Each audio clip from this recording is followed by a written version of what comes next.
Hi everybody, and welcome back to my Wonder Woman series.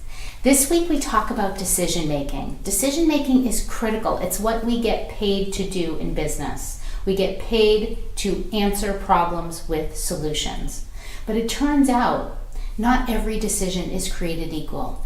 And that's why what you'll learn this week is that while it's important what you decide, it's not as important as how you decide it.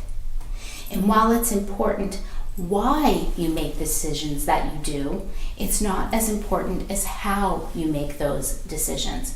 Our construction of meaning is everything when it comes to making decisions. It helps us decide what's real, what we value, where we spend our time, where we're concerned, where we have risks. It's critically important to know that there are multiple ways to make decisions. There's a non-linear way, going from A to B, and as Lisa Reeves tells us, there is a place for those kinds of decisions. They tend to be more repetitive kinds of decisions that can be made over and over and over again. But then there are those decisions that require an innovative outcome, and that is made in a non-linear way, what Carol Gilligan calls relational decision making. Yes, I talk about Carol Gilligan again in this article. You might recognize her name if you've ever studied feminist leadership theory or if you read one of my previous articles about her. But essentially what nonlinear or relational decision making is in this context is, let's say we have a new innovative idea.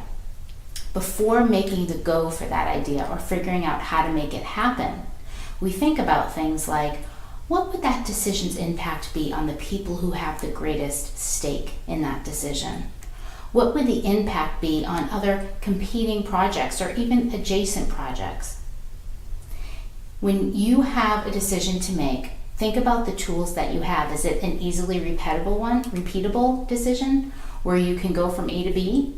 Or is it one that requires a bit more deep dive and conversation? And if it does, follow what our friend Dawn in the article talks about, and that is bringing in input from other team members. It doesn't mean you have to take their advice. It does mean that you have to garner insight from what they have to tell you. Thank you so much. Have a great week, and we'll see you next week back at the Wonder Woman series.